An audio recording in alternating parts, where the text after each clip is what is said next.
దేవుని నామమునకు స్తోత్రములండి. ఈనాటి ధ్యానాంశం ఆ ఇరువురి ప్రార్థనలో రెండవ భాగం అండి. నిన్నటి దినమున పర్సేని యొక్క ప్రార్థన దేవుడు నేర్పించినందుకు వేలాది స్తోత్రములు అంటే అట్టి రీతిగా ఉండకుండా మరి సుంకరి ప్రార్థనలో ఉన్న గుణగణాలను నేర్పిస్తూ ఆ విధంగా ఉండడానికి మనం ప్రయత్నం చేయడానికి దేవుడు సమయమును దయచేసినందుకు వేలాది స్తోత్రములండి. సుంకరి ప్రార్థన. సుంకరి అనగా పన్ను వసూలు చేయువాడు. నాటి ప్రభుత్వోద్యోగి జక్కయ్య వల్ల ఇతడును అన్యాయంగా అర్థించిన వాడై ఉండవచ్చు. సుంకరులను ఆనాడు పాపులుగా పరిగణించేవారు. నేను పాపులనే పిలవచ్చుతని కానీ నీతిమంతులను పిలవరాలేదు అని పలికిన యేసయ్య ఎందరో పాపులను సుంకరులను తన హక్కున చేర్చుకొని రక్షణ భాగ్యం అనుగ్రహించారండి. ఈ సుంకరి చేసిన ప్రార్థనను అంగీకరించారు ప్రభుల వారు. పరిశుద్ధ వేద గ్రంథములో అతడు చేసిన ప్రార్థన అతి చిన్నది. అతని ప్రార్థనా సరళి గమనిస్తే, దేవా పాపినైనా నన్ను కరుణించుమని లూకాసు వార్త 18:14 వేడుకున్నాడండి. ఆయన చేసిన ప్రార్థన మొదటిగా భయభక్తులతో కూడిన ప్రార్థన. అతడు ఆకాశము వైపు కన్నులెత్తుటకైనను ధైర్యము చాలక దూరముగా నిలువబడి ప్రార్థించాడట. అవును, ఆకాశము దేవుని సింహాసనం కదా, అందుకే అట్టి భయభక్తులను తెలియజేస్తున్నాడు. దీనత్వంతో కూడిన ప్రార్థన రెండవది. దేవుని సమీపించుటకు తనకు అర్హత కలదో లేదో అని దీన మనసుతో అర్థిస్తున్నాడంట. మీరు ఆయన బలిష్టమైన చేతి క్రింద దీన మనస్కులై ఉండడి అని వాక్యం హెచ్చరిస్తుందండి. ఎవడు దీన మనసు కలిగి వణుకుచు నా యొద్దకు వచ్చుదురో వారి ప్రార్థన వింటానంటున్నారు ప్రభుల వారు.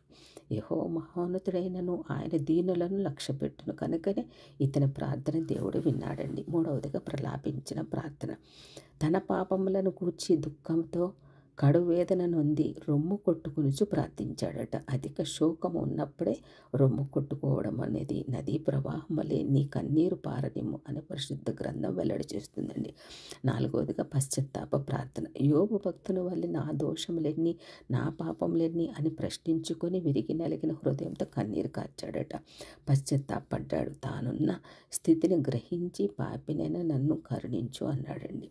ఐదవదిగా క్షమాపణ వేడిన ప్రార్థన. నన్ను కరుణించుము అనటంలో అతని పాపములకు క్షమాపణ అర్థించాడు. తండ్రి, నన్ను నీ బిడ్డగా అంగీకరించుము అన్నాడు. శిలువ మీద దొంగ వలె శరణు వేడాడు. దొంగకు పరదేశ భాగ్యం అందించిన ప్రభు ఇతనికి పాప క్షమాపణ అనుగ్రహించారండి. ఆరవదిగా వినయంతో కూడిన ప్రార్థన. తనను తాను తగ్గించుకొని అతి వినయ మనస్కుడై ప్రభు ఘననామమును హెచ్చిస్తూ ప్రార్థించాడు. ఎవరిని ఆపేక్షించలేదు, ఎవరితో పోల్చుకోలేదు, గొప్పలు చెప్పుకోలేదు, ఎదుటి వారి తప్పులు పట్టలేదు, ఎత్తి ప్రార్థన చేయలేదు. కనుకనే ఆ అతి చిన్న ప్రార్థనతో ప్రభుచే అంగీకరించబడ్డాడు.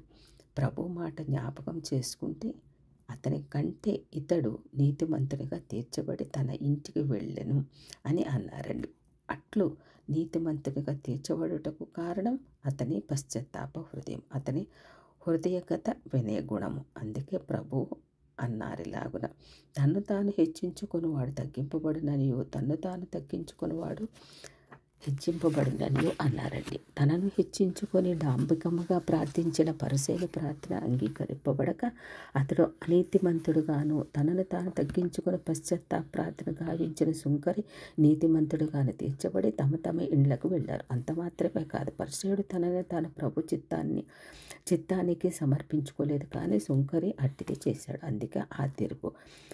క్రైస్తవులారా, విశ్వాసులారా, బిడ్డలారా, నేడు నీ ప్రార్థనలు ఎలా ఉన్నాయి? ఎలా ప్రార్థిస్తున్నాము? దేవుని వాక్యం సెలవిస్తుంది, నా పేరు పెట్టబడిన నా జనులు తమ్ము తాను తగ్గించుకొని నన్ను వెతికి తమ చెడు మార్గములను విడిచినడలా ఆకాశం నుండి నేను వారి ప్రార్థన విని వారి పాపను క్షమించి వారిని స్వస్థపరుస్తానని 2వ దినవృత్తాంతాల గ్రంథం 7:14 వివరించారండి. అట్టి తగ్గింపుతో కూడిన ప్రార్థన చేసినందున పరిసేయుని పాప రోగమునకు స్వస్థత లభించలేదు.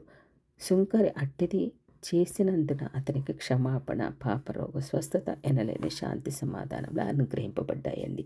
యేసుక్రీస్తు ప్రభు తన కృపా మహదైశ్వర్యముతో మన పాప విమోచనార్థం తండ్రికి విధేయుడై తనని తాను తగ్గించుకొని సిలువలో బలియాగమైన పరిశుద్ధ శ్రమల కాల ధ్యానములలో ఆయన గెత్సేమనే వనములో గావించిన ప్రార్థన మనందరికీ తెలిసిందేనండి. ఆయన చెమట నేల పడుచున్న గొప్ప రక్త బిందువుల వలె మారుచుండగా మోకాళ్ళుని, తండ్రి, ఈ గిన్నె నా యుద్ధ నుండి నీ చిత్తమైతే తొలగించు, అయినను నా ఇష్టము కాదు నీ చిత్తమే సిద్ధించును కాక అని ప్రార్థించారండి. తమను తాము సమర్పించుకున్నారు.